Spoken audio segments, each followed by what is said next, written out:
Hi, my name is Jim Evans. I live at 2821 Tudor Avenue.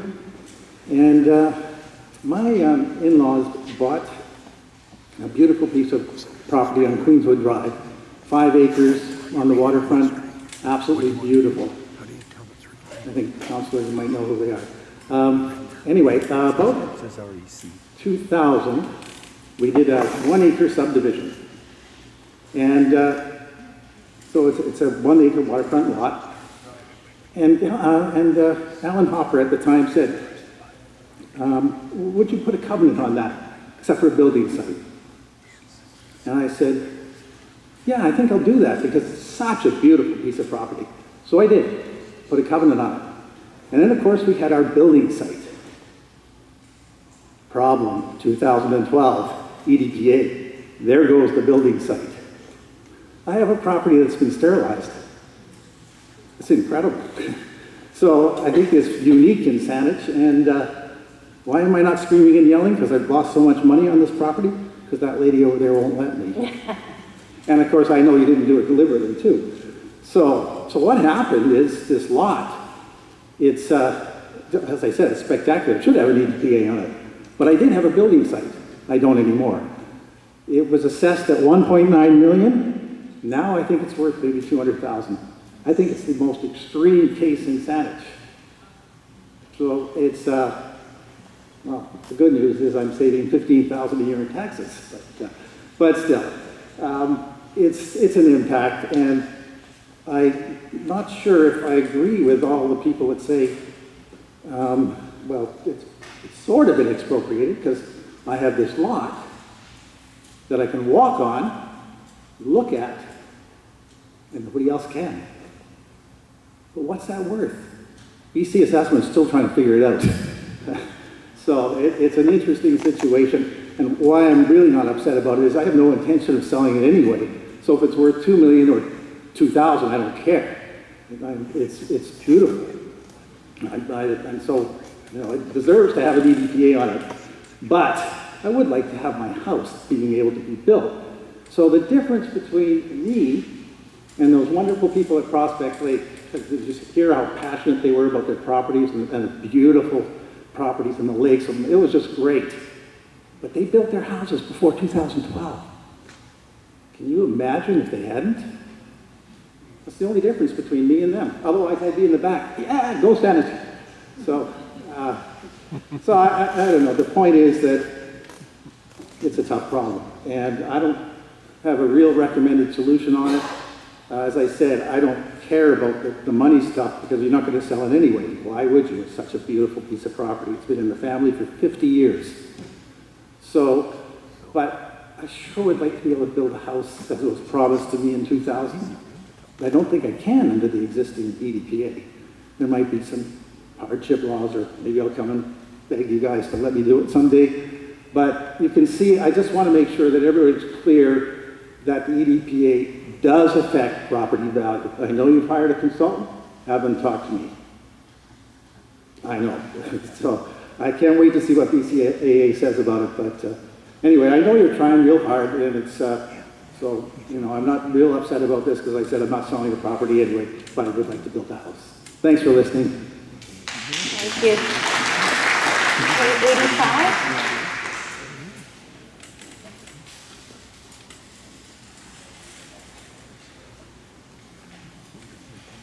Good evening, Mr. Mayor and councillors.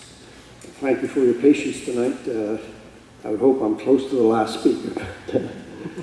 My name is John Barron, and my wife and I live at 4727 Treetop Heights. Our property has, most of our property is in the EDPA. I don't know why. It doesn't back onto a park. It's not close to a lake or the ocean. We can see the ocean, but there's 2 depths of property and a large field of pasture, whatever, before there. There's no creeks. There's no wet spots. But why isn't it an EDPA?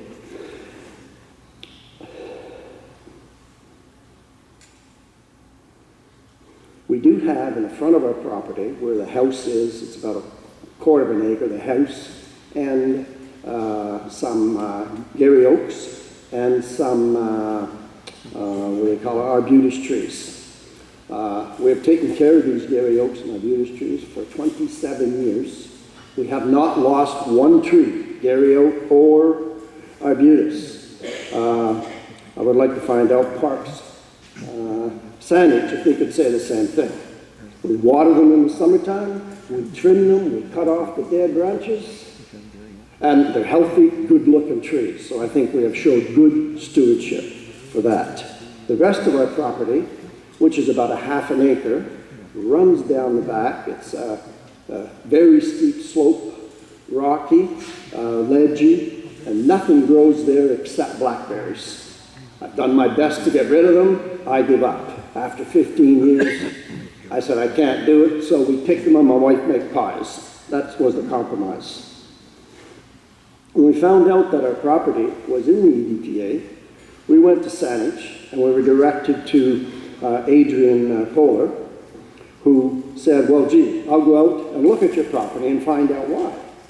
So she came out and we're up on the balcony, looking down, which you could see the whole back area.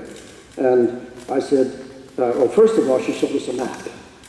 The EDPA line runs right through the center of the house.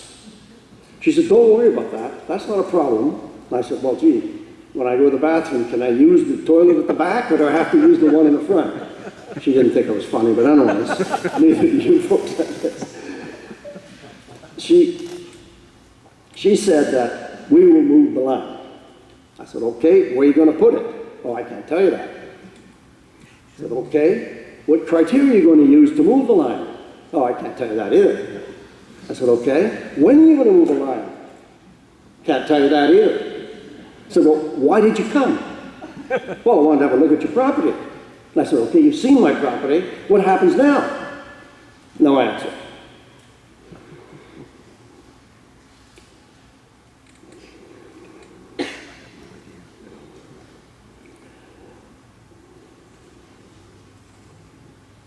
I'm going to cut it short here and just say that the EDPA is not consistent. Other speakers have said that. If you walk around our neighborhood, you will see the same thing.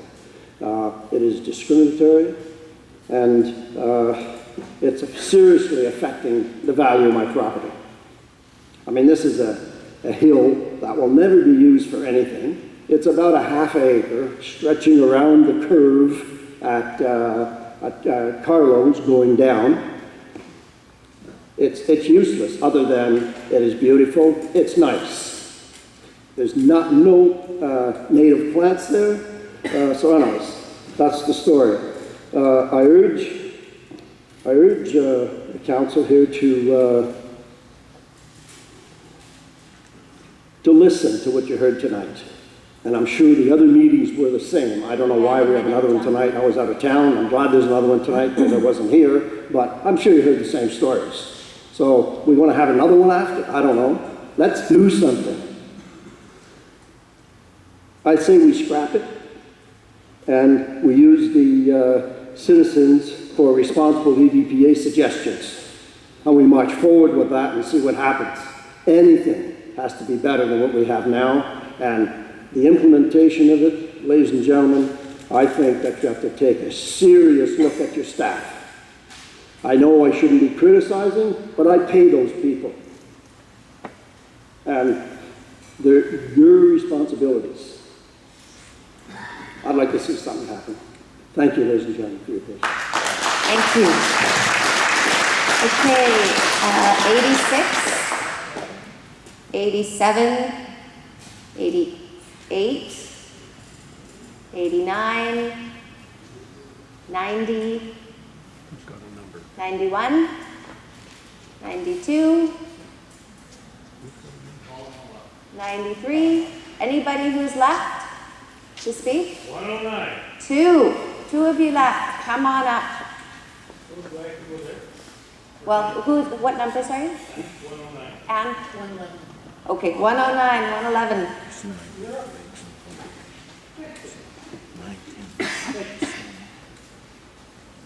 Good evening, ladies and gentlemen. My name is John St. Clair. I reside at 3025 Mackinac. I have my own personal opinions in regards to this issue tonight, but for now, I have been asked to read a note from one of the property owners that cannot be here. Her name is Isabella B.A. Morrison. So, if I may, just want to give you a little recap on this. Our property was affected because of a map that showed that sometime within the last 50 or 60 years, there may have been a couple of plants there. Now, I've got a couple of Latin names here that I'm not going to embarrass myself in trying to pronounce, but they're basically a couple of little flowers. They have not been seen for 50 or 60 years. So I'll move on. So this is in Isabella's words. I am an environmentalist and a science teacher. The rationale the council is using to infringe on property owners' rights amounts to nothing more than a land grab. Biodiversity is important, and it is unfortunate that these two plants have been gone from the end of 10 Mile Point for 62 years and 50 years, respectively. As human population and the pollution we create increases exponentially, and as we continue to experience global warming, the planet will lose more biodiversity. However, instead of focusing on some pretty little flowers, the focus needs to be on saving keystone species. Financial resources to mitigate these problems are limited. The keystone species are critical species that entire ecosystems depend upon for survival. Having lived on 10 Mile Point since 1969, I have witnessed the disappearance and the diminishment of the kelp beds, which is of far greater importance since our other aquatic species depend on them for food and shelter. Why is the council not focusing on these more important species? Kelp forests provide more biodiversity than any other ocean community. One cause of decline in kelp beds is urban runoff. Runoff and its pollutants have been flowing into Cadro Bay since the area was settled. It is far more important for our municipalities to address this problem, which is under their direct control. Similarly, we have seen a rise of invasive species that did not previously exist in our community. These species can provide far more damage to the ecosystems than two lovely flowers that have not been present in the area for decades. Geranium robitarium, also known as Herb Robert or Stinky Bob, has infiltrated our area, spreading through public parks and into our private lands. Herb Robert is a noxious weed that produces biochemicals that effectively sterilize the soil, preventing the germination of native species seeds. If the Saanich Council is truly concerned with the environment, instead of fining private landowners punitively, they should clean up their own public lands and parks so that the invasive species do not return to our private lands, instead of using bygone populations as an excuse to infringe on our property rights.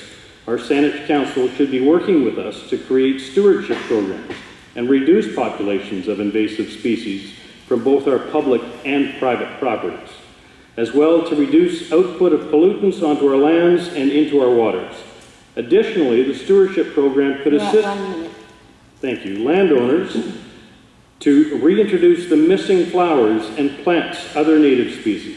However, the Council's current plan of action provides me with no incentive to reintroduce and protect these native flowers if my property rights are restricted and violated and my property values are diminished as a result of their actions. Thank you. Thank you.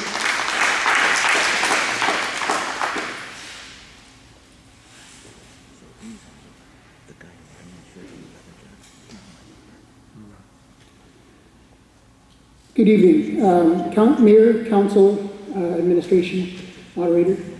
My name is Jeremy Jai. I live in rural Saanich at 5965 Wallace Drive. I am a resident of Saanich.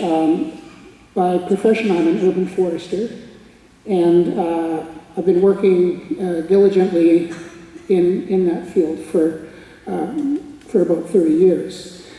With my colleague Judith Cullington, we were the individuals who formed the Urban Forest Stewardship Initiative that now comes under the management of HAT, and began introducing municipalities in the area to the concept of the urban forest for the first time about 15 years ago.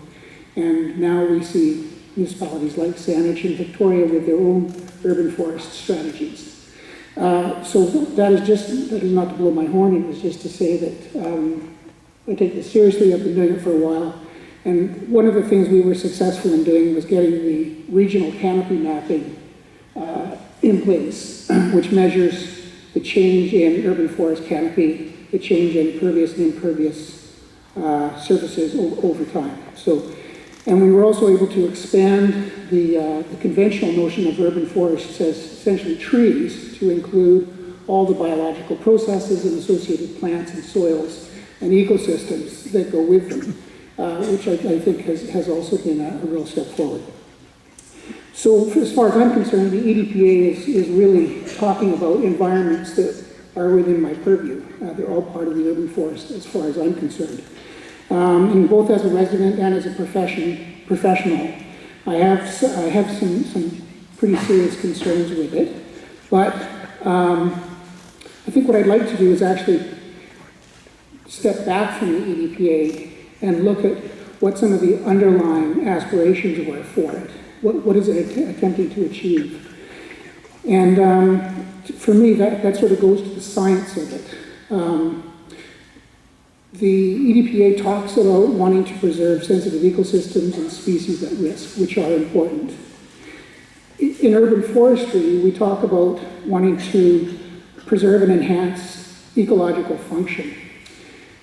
And in sort of looking at these sort of policy aspirations for the EDPA, I've been investigating some of the science in ecological restoration and conservation. And what I've discovered is that the scholars, the researchers, the practitioners that belong to the Society for Ecological Restoration, for instance, have fundamental disagreements about what they're trying to do. They have fundamental disagreements about what an ecosystem is, about what restoration consists of, about how nature evolves and adapts. We have notions, for instance, of fragile climax ecosystems that we talk about here, but others emphasize that nature is actually very adaptive and changes very quickly. And particularly in disturbed environments, and particularly with climate change, we may want to be focusing on different things than are currently the focus of the EDPA. So I guess what I'd like to do is I'd like to back this up, take a good look at the science, see if we can get up to date with it, develop some consensus around it, and look at the sort of underlying objectives behind the EDPA. For me, it's just a tool. What is it we're really trying to achieve? And 1 minute. thank you very much. And the analogy for me, I was just at the Gary Oak Ecosystem Recovery Team Colloquium, and we had some wonderful presentations, and people are putting enormous efforts into trying to restore these sensitive environments. Huge numbers of hours. It's very expensive. It's like a precious quilt. I think in the face of climate change in an urban environment, what we really need are large, warm blankets. And we have limited resources and limited time. And so I think that we need to really rethink what our focus is and how best to achieve it. Thank you. Thank you. Okay, I believe we have our final speaker. Welcome.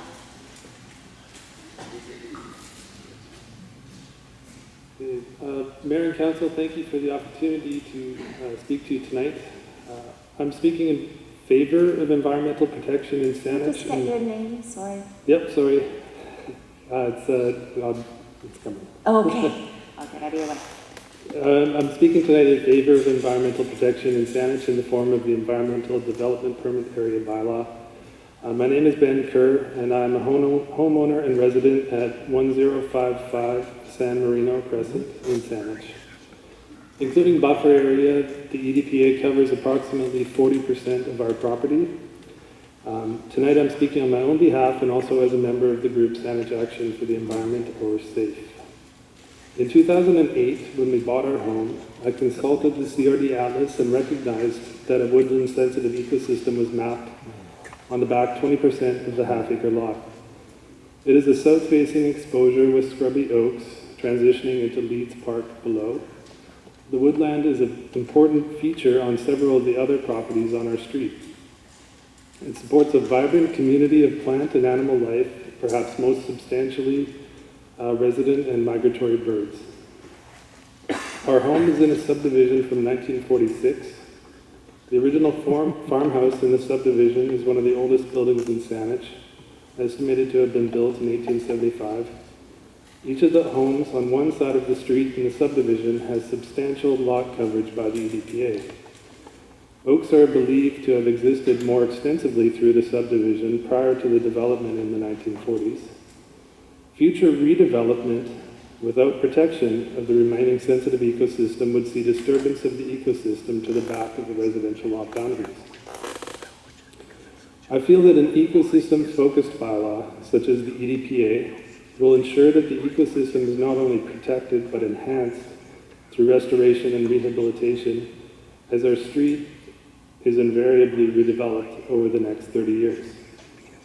While support from Saanich for restoration and rehabilitation of the environment is critical, a voluntary program to do so has almost no chance of each redevelopment following it, while the bylaw has regulatory powers to ensure so. In January 2015, Council declared the right to a healthy environment in Saanich. Part of that declaration included the right of Saanich residents to participate in decision-making regarding the environment. Weakening the environmental protection provided by the EDPA is contrary to the right to a healthy environment, and I'm glad to contribute my opinion to your decision-making process tonight. While I support the bylaw in concept, I feel that a review could identify areas with merit for improvement, either with regards to implementation, communication, or other components. Understanding that all parts of Saanich provide important environmental goods and services to the broader community, it may be reasonable to expect at some future date that broad-scale environmental impact assessments of all development activities in Saanich will be done. Thank you. Thank you. So if we've heard from everyone who wanted to give their input tonight, I'd like to just take a couple minutes to open up any comments from Mayor and Council.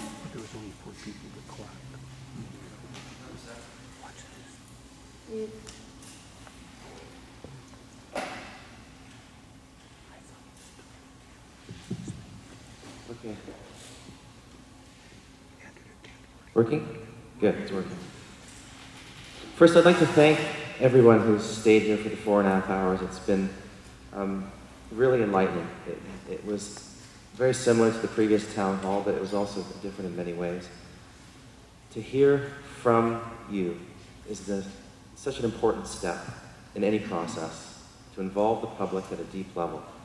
I think it's clear from having gone this far,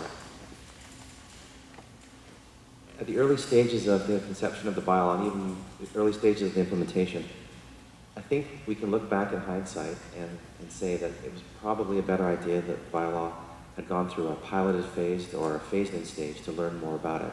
I don't think anyone really had an idea what the impact was. Certainly it was never the intention of staff or council to have an outcome like this. And we've heard the public speak about how citizen has been pitted against citizen. And it's very difficult for everybody, including ourselves. I think there's a basic principle that applies here, and that is equality under the law. And when we have this bylaw that started with a map that applied to some properties but not to others, that seemingly look identical, it created this division off the bat. And I think that's something that has to be addressed immediately.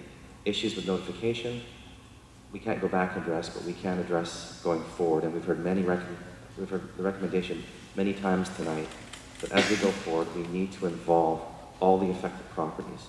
And there's only about 2,200 of them, and that's something that we need to do and we can afford to do. It's our job as elected officials to listen, to have an open mind, to hear both sides, to hear all sides, to hear the nuances, to look at the details, to find the edge cases, to find the common cases, and to use that to craft good laws.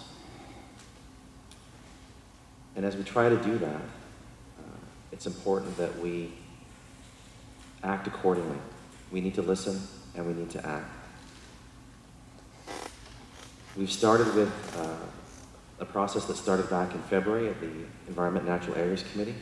It turned into 2 open houses and it's turned into 2 town hall meetings.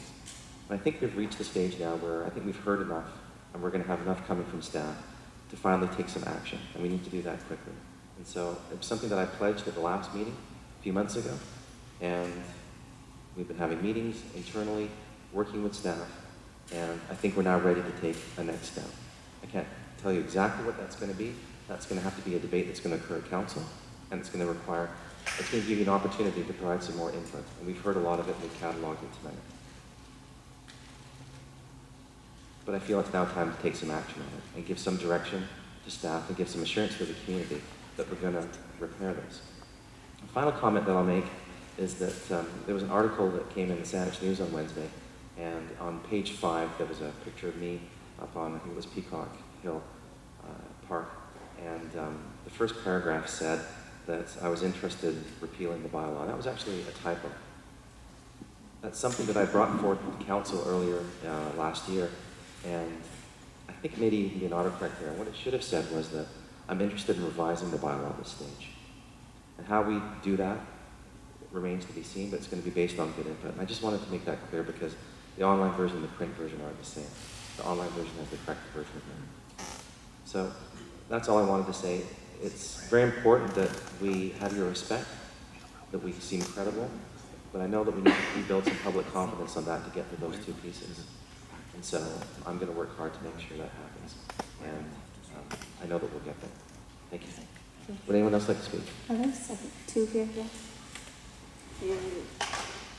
I can add to the mayor's comments. I think that probably captures where most of us are going, but I did want to just take a second to thank you for coming and sharing your passion, your insight, your wisdom. I mean, the frankness was really, sometimes it's hard to take, but thank you for that. It's necessary.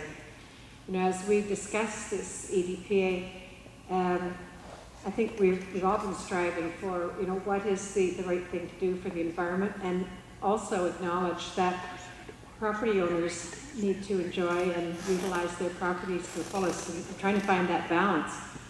And listening to Jeremy Jai tonight even talk about, you know, what is it we're striving to do, that really made a lot of sense to me. Anyway, I certainly support the intentions of the EDPA, but I am keeping an open mind. I think everything from what I've heard, there's certainly ways that can be changed to make it better and to make it more acceptable to our public. So I think as we go forward, obviously there'll be other opportunities to hear from you as we as a council sit and look at ways that we can pull together some of the themes that have emerged over these last meetings. So thank you again for coming. Thank you again for coming out this evening, and as I listened to you all tonight, I thought, I'm going to go home and tell my grandkids they need to go into biology, that's what the future is. But coming back to it, as I looked across the room here, and everyone in this room is concerned and wants to protect our environment, and no matter what the position was, I believe we all want to go there. And I think over the coming weeks, it's my hope, whatever form we use, that we can come together and agree on a bylaw that will work for all of us in Saanich. I think it's important. I think what's important too, if I can just make a comment, I remember about 20 years ago, I sued my lawyer because he made a mistake. And it cost about $100,000. And I won. And about 6 months later, I happened to meet him. And I said to him, I didn't really want your money. I just wanted you to say you made a mistake. And he said, in my business, you never admit you make a mistake. And I just said to him, you must be a wonderful man to live with. But coming back to us as counselors, coming back to us as staff, I say the same thing tonight.